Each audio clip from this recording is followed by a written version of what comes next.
Hello students, in today's lecture we are going to start the new chapter which is perturbation theory. So most problems encountered in quantum mechanics cannot be solved exactly. Exact solutions of the Schrödinger equation exist only for a few idealized systems.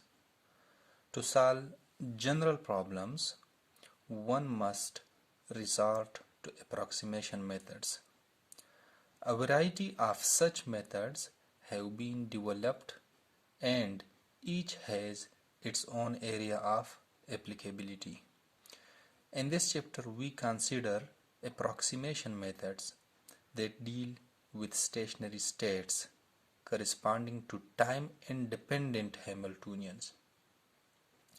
So in this chapter we will deal with the approximation methods for explicitly time-dependent Hamiltonians.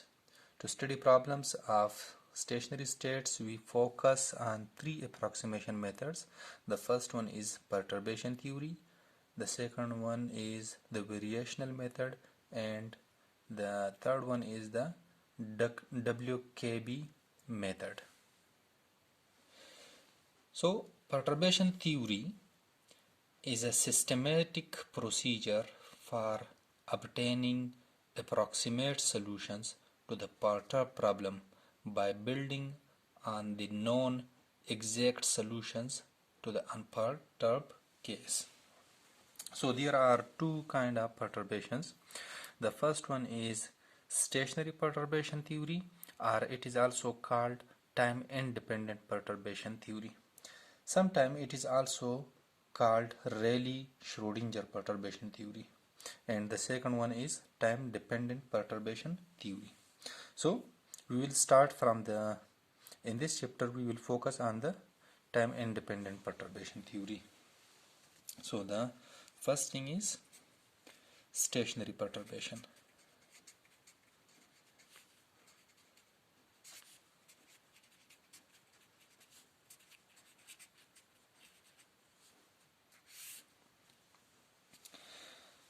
Suppose we have a physical system whose Hamiltonian is, let's suppose I denote it by H0, and the wave function of that system is psi n. Suppose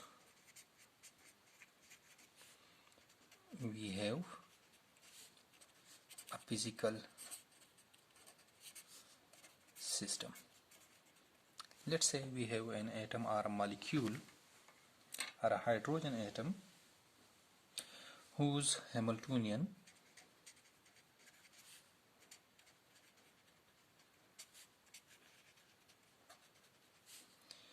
is, let's say I denote it by H naught, and this is an operator, so I must put a hat on it, and the wave function of the system is, let's say I denote it by psi n, and on the superscript I am putting this 0. I will tell you why. Then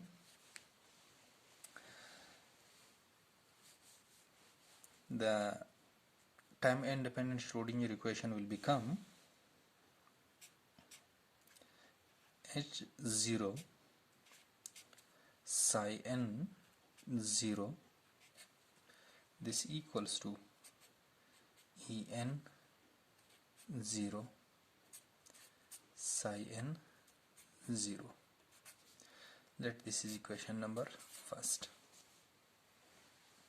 Here this H0 is the Hamiltonian of the unperturbed system. Basically perturbation means a small disturbance.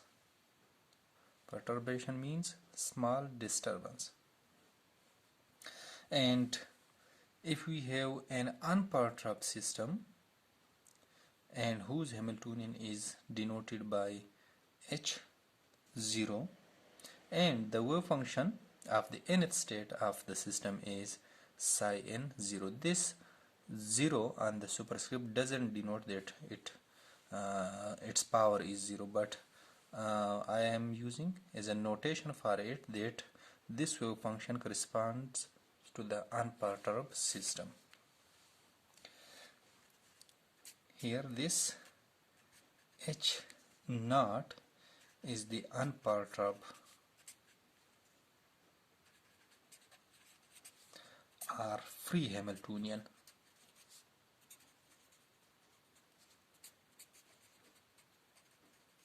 Of the system, and this En0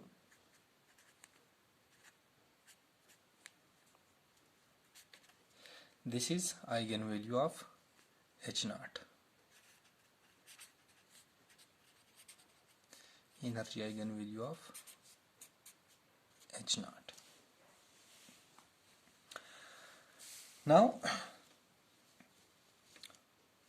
if we apply an external perturbation, let's say if we apply an electric field, then the new Hamiltonian will be,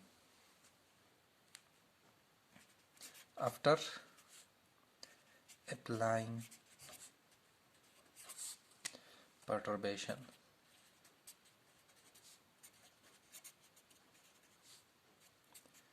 the new Hamiltonian will be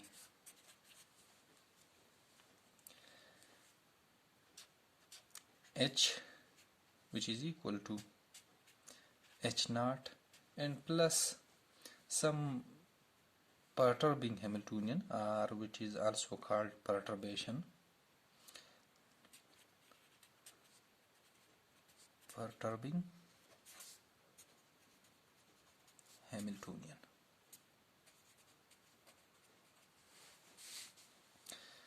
And if I denote that perturbing Hamiltonian by, let's say, by H prime, then this can be written as H equals to H naught plus H prime. And let me write it as here some constant lambda. Here this lambda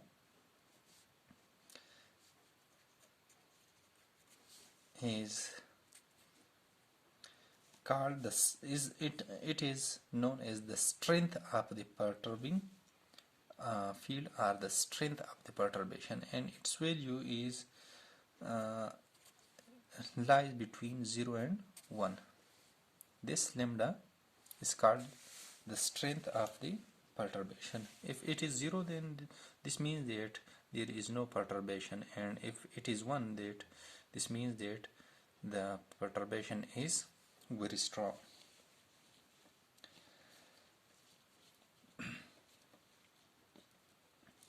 So once a perturbation is applied to the system, then the wave function of the system will change, and also energy eigenvalue of the nth state will also change. So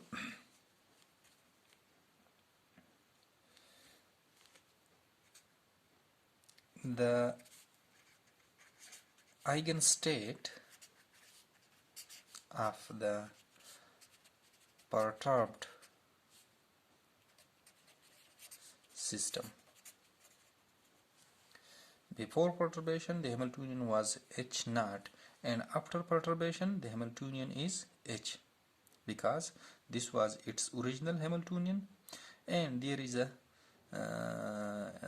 perturbation H prime, so the total Hamiltonian is now H.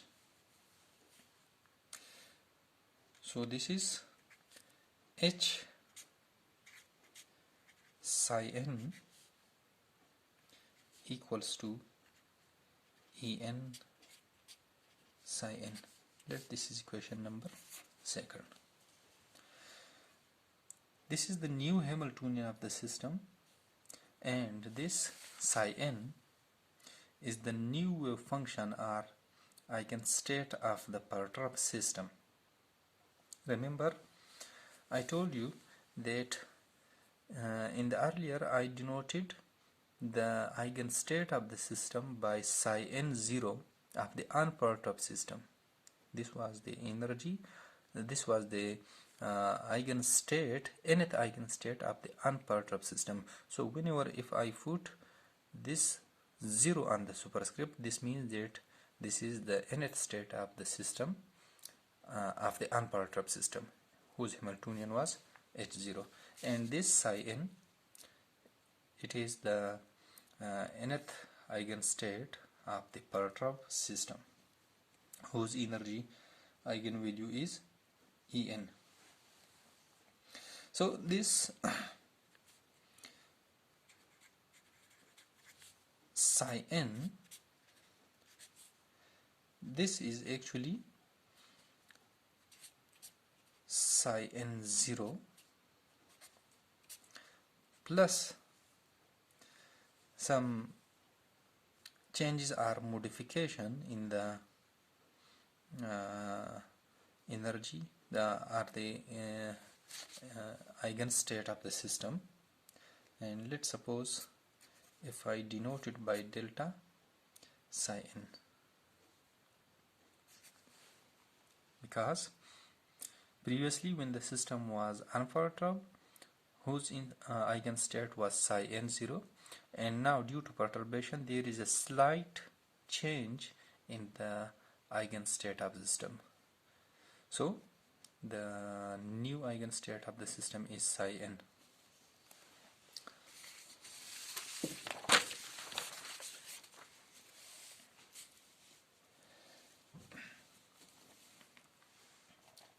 So if I expand this delta psi n in terms of psi n, let me write it here. This delta psi n can be expanded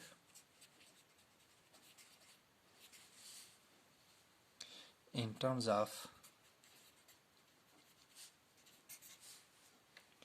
psi n 0. This means that this delta psi n is equal to, it is the linear superposition of the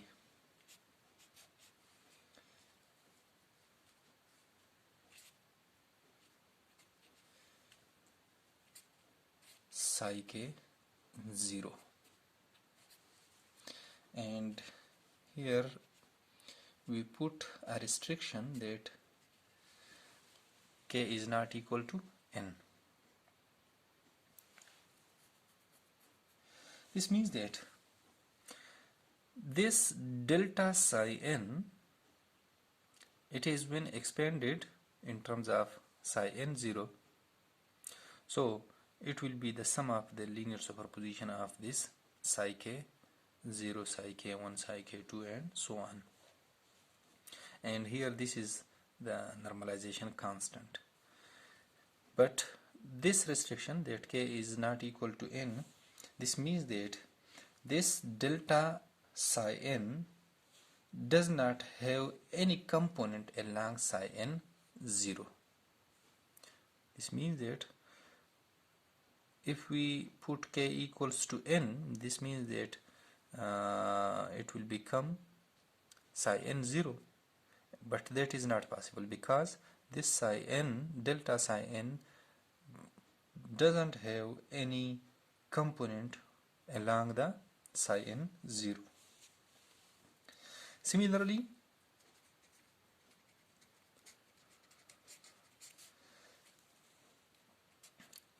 En can be written in the equation 2 this psi n can be written in this form, and En can be written as, this is psi n, which is psi n0 plus delta psi n, and En can be written as En0 plus delta En, because after perturbation the energy eigenvalue of the system was En, so it was equal to En0 plus some extra modification in the energy of the nth state. So the aim of the perturbation theory is to estimate delta En and delta psi n. So we have to find these values, this delta En and delta psi n. So now putting the values in equation number 2 by putting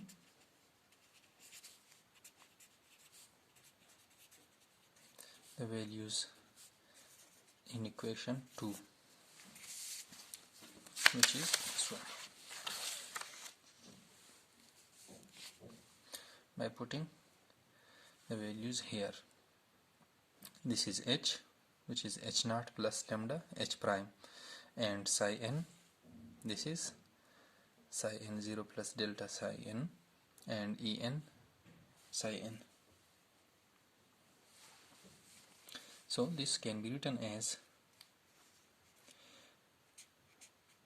h0 plus lambda h prime into psi n. Psi n can be written as, this is psi n 0 plus delta psi n. This is equals to En, which is En0 plus delta En multiplied by psi n, which is psi n0 plus delta psi n.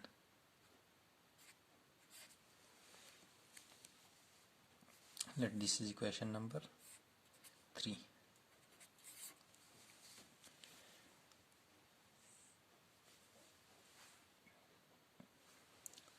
So by multiplying these terms, when it is multiplied with this term, this will become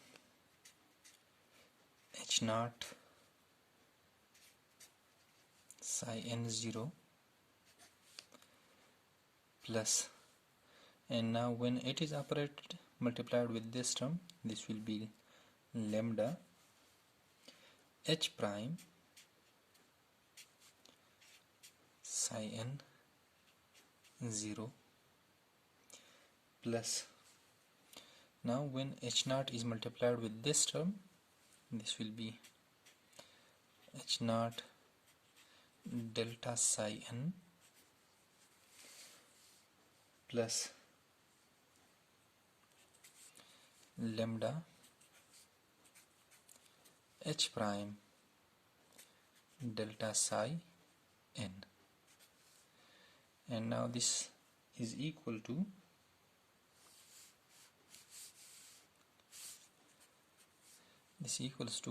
similarly on the right side, when this term is multiplied with this term, so this will be En 0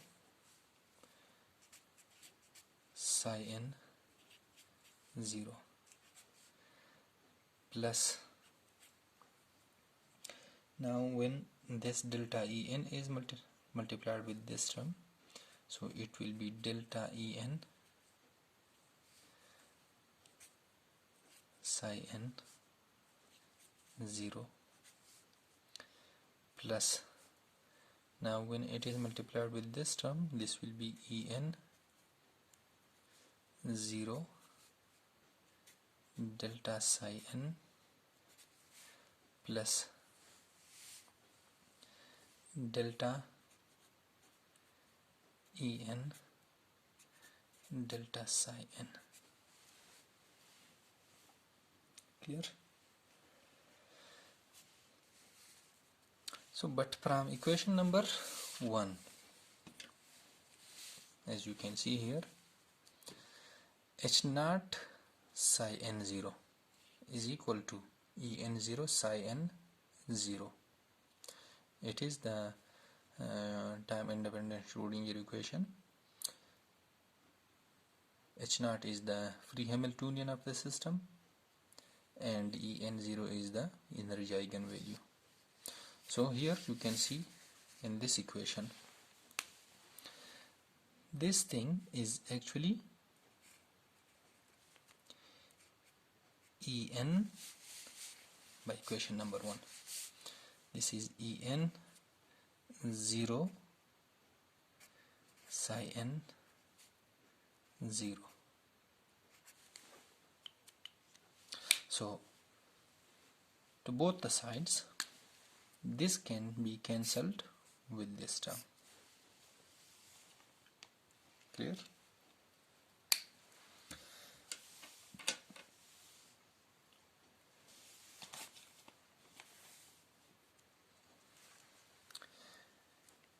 And further this can be written as, here you can see that if I take lambda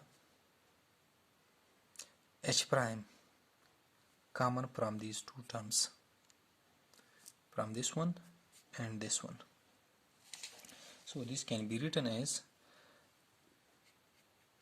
lambda h prime. So what we are left with, this is psi n0 plus delta psi n. Clear? If I take lambda h prime common from these two terms, which is psi n0 and delta psi n, and this is equal to psi n, which I have done here. From here, this is psi n0 plus delta psi n. So for these two terms, delta psi n and psi n0, I have written psi n plus h naught delta psi n. This is equal to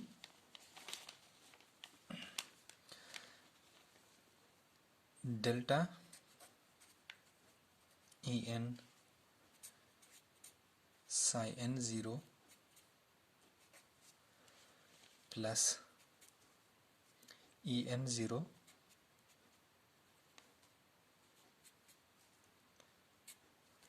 delta psi n plus delta En delta psi n.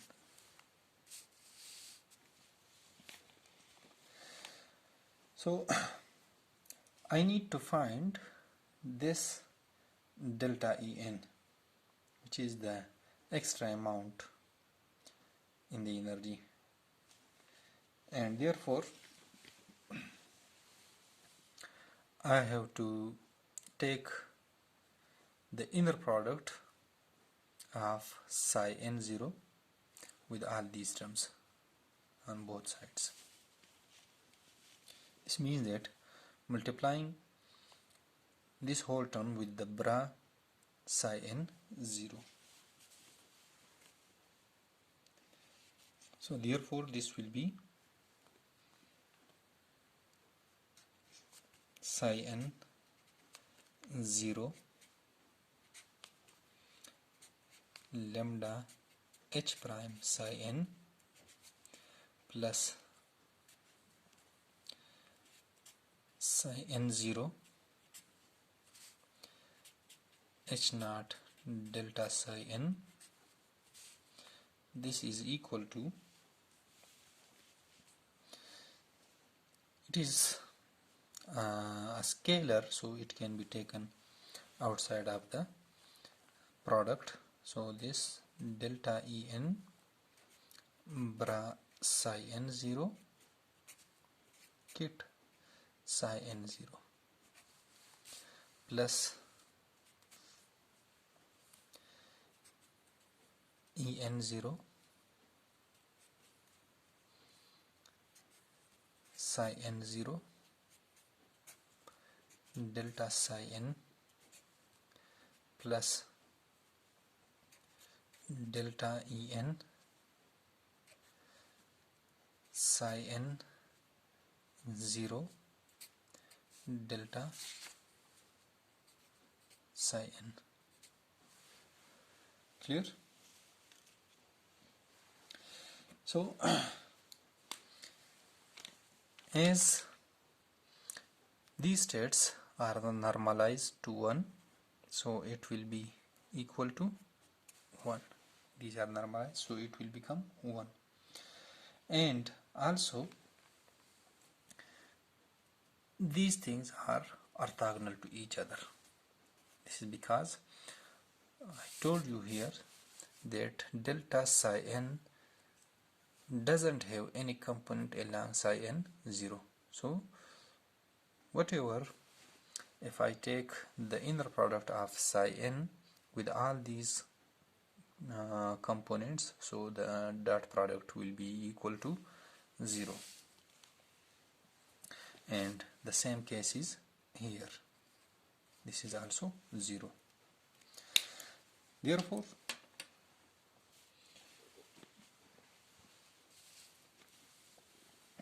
on the right side we are left only with delta En.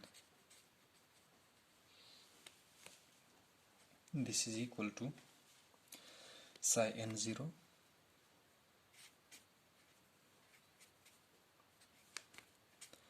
lambda h prime psi n plus psi n0 h naught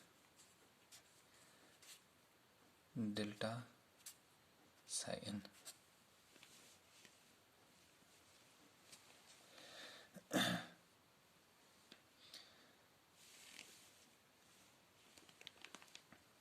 As this h naught is Hermitian, so it can operate on the right side as well as on the left side.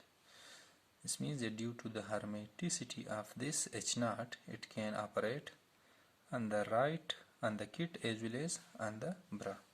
This means that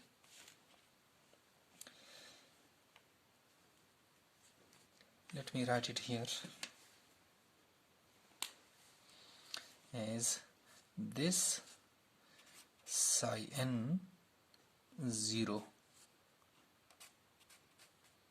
h naught, when it is operated to the left, it will give us the energy eigenvalue En0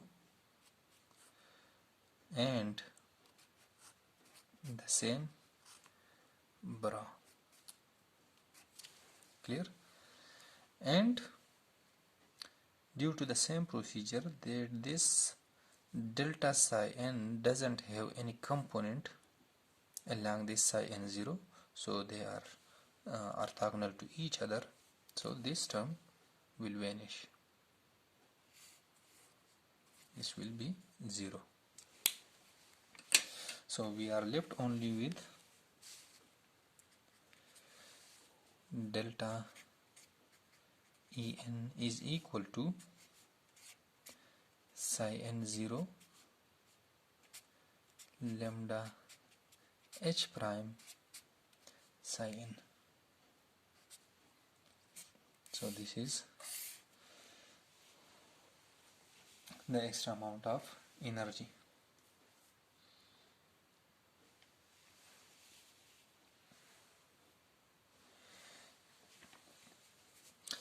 So from equation number 2, from here psi n is psi n0 plus delta psi n, and delta psi n can be expanded using this term. So by power series, this psi n can be written as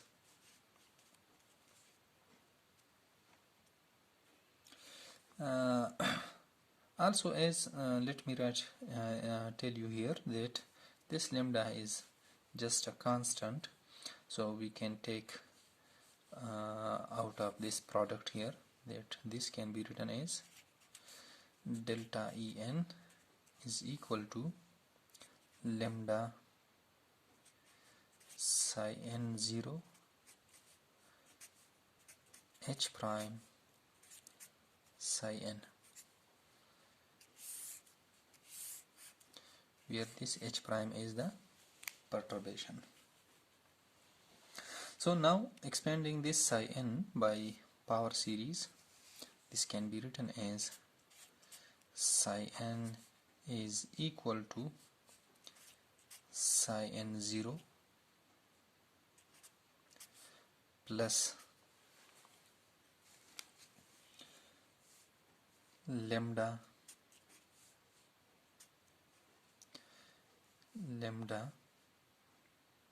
here lambda to the power 0, and here it is lambda psi n1 plus lambda square psi n2 plus lambda cube psi n3 and so on. Therefore, if I substitute this value here, so it will become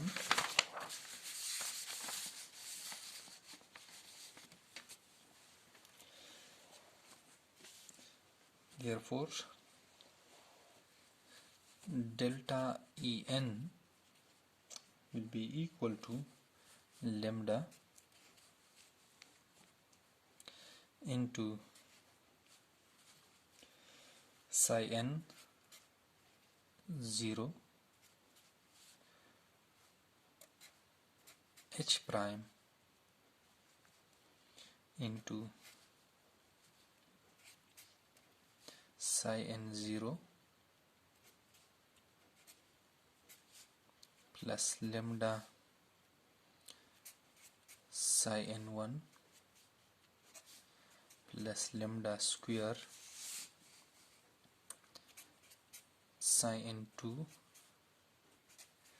plus so on. Or further we can write it as this is lambda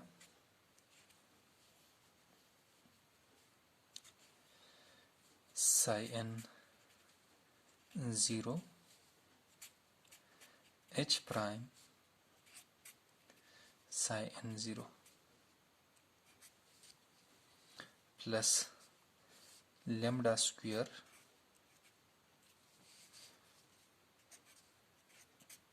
psi n0 h prime psi n1 plus lambda cube psi n0 h prime psi n2 and so on. So the extra amount of energy of the system is this one plus this one plus this one and so on. So if we estimate the extra amount of energy up to this term, this is called the first order correction. And similarly, if we calculate the extra amount of energy up to this term, This is called second order correction to the energy of the system, and this is the third order correction of the system, and so on. So I can also write it in the form of summation, that this is delta En can be written as summation over lambda, because each term is having lambda, and this lambda is starting from 1 and increasing stepwise. So let me write it as s, lambda to the power s, psi n 0. Each of the term is having bra psi n 0, and h prime psi n, this is 0, this is 1, this is 2. Here lambda to the power 1, but here the power is 1 minus 1. Lambda to the power 2, 2 minus 1, 3 minus 1, and so on. So I can write it as s minus 1. So s starts from 1 up to infinity. So this is, and this matrix here gives us the energy eigenvalue of the system of the,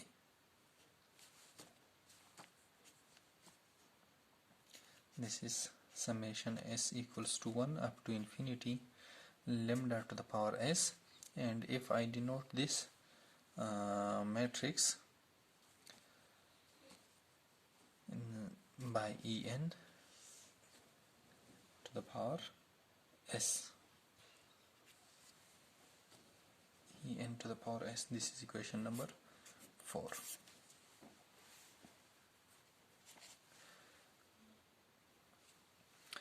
So now, by using equation number 3, which is this one, I can write from equation number 3, I can write it as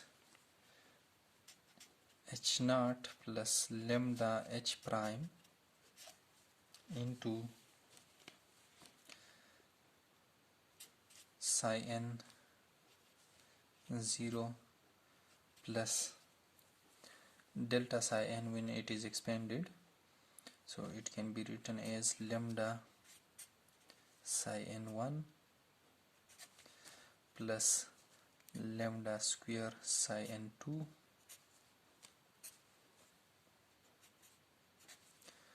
plus so on.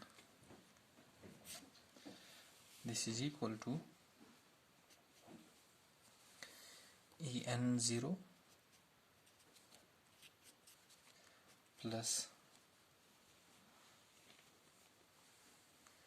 delta En. This delta En, by using equation number 4, can be written as lambda,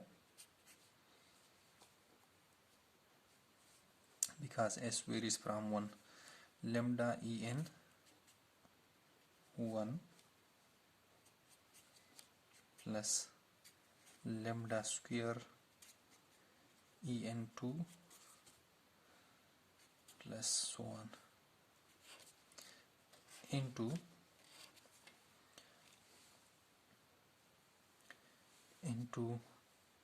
psi n0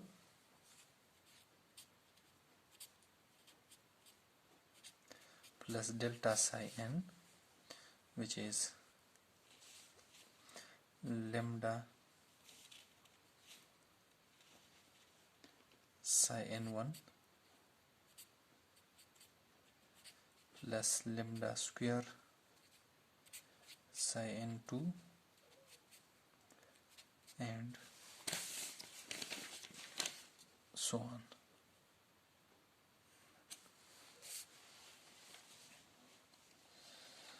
So this equation,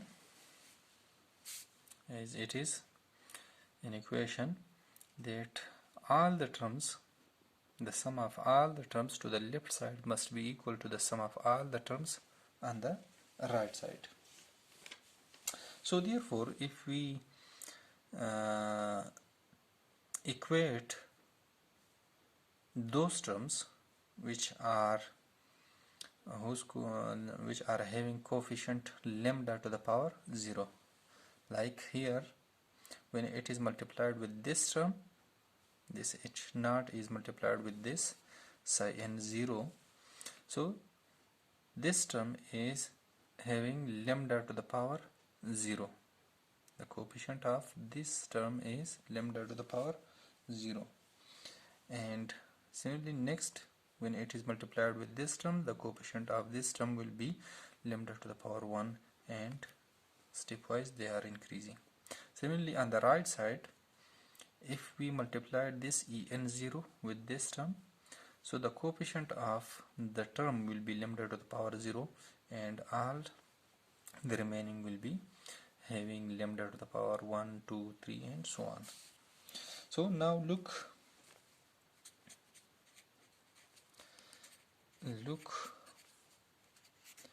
at the lambda to the power 0 terms. This is called zeroth order. This means that zeroth order.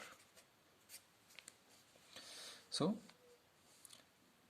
to the left side, the zeroth order is when it is multiplied with this term, which is h naught multiplied by psi n 0,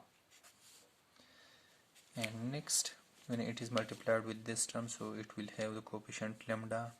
When it is multiplied with this term, the coefficient will be lambda square, and so on. And now if you multiply this term with this one, so it is having lambda to the power 1, and when it is multiplied with this term, lambda square, lambda cube, and so on. So this is the only term to the left side which is having a coefficient lambda to the power 0, and on the right side, the first term, when en0 is multiplied with this term, this is having the coefficient lambda to the power 0, en0 psi n 0, and all the remaining terms will have some powers containing lambda. So this is nearly the statement that you have the unperturbed system. This is by equation 1. It is the Hamiltonian of the free system, or the unperturbed system. Then it is guided by the Hamiltonian h naught with the wave function psi n 0 and the corresponding eigenvalue energy or en 0.